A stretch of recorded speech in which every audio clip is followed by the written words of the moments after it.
Hello student, आज हम पढ़ेंगे हिंदी व्याकरण। व्याकरण में हमने पढ़ना है चैप्टर 14 अविकारी शब्द या अव्यय। अविकारी शब्द या अव्यय। अविकारी शब्द क्या होते हैं? वो शब्द जिनके रूप हमेशा एक से रहते हैं, कभी उसके स्वरूप नहीं बदलते, यानी लिंग या वचन चेंज होने से, वचन बदलने से उनके रूप नहीं चेंज होते। देखिए, अविकारी शब्द या अव्यय उसे कहते हैं जिसका रूप सदा एक सा रहता है, यानी हमेशा एक सा रहता है।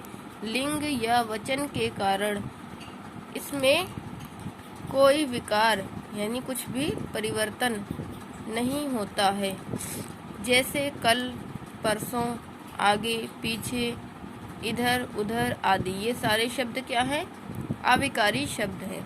इन शब्दों में अगर ये शब्द किसी सेंटेंस में आ रहे हैं तो इसमें अगर कोई भी लिंग हो, कोई भी वचन आगे पीछे लगे हों संज्ञा में, तो वो उसके वजह से ये अविकारी शब्द पर कोई प्रभाव नहीं पड़ता, ये नहीं चेंज होता है, ये हमेशा वैसे ही रहता है।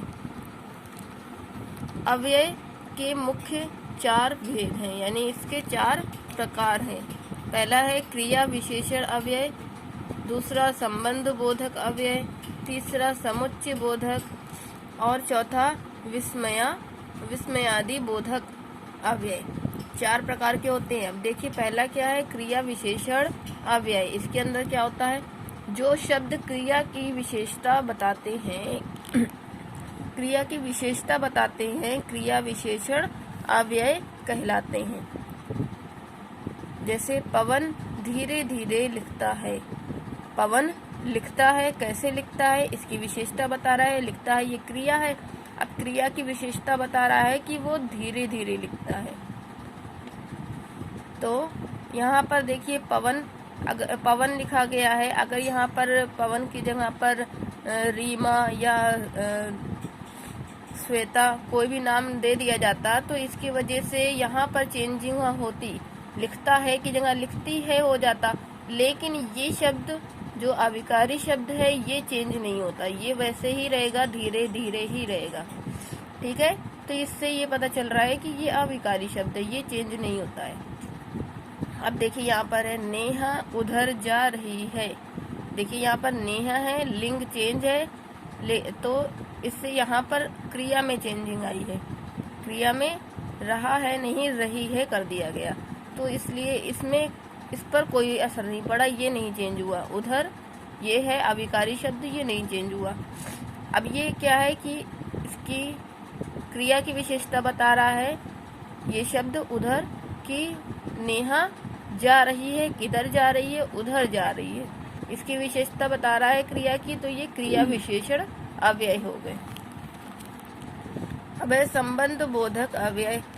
जिन अव्यय शब्दों से वाक्य में संज्ञा का संबंध दूसरे पदों या शब्दों के साथ स्थापित होता है, उन्हें संबंध बोधक अव्यय कहते हैं। जैसे स्कूल के पास पुलिस स्टेशन है। अब स्कूल का संबंध पुलिस स्टेशन से बता रहा है, तो ये शब्द बीच में जोड़ा गया है पास, कि स्कूल के पास, तो ये शब्द क्या हो गया? संबंध बोधक अव्यय।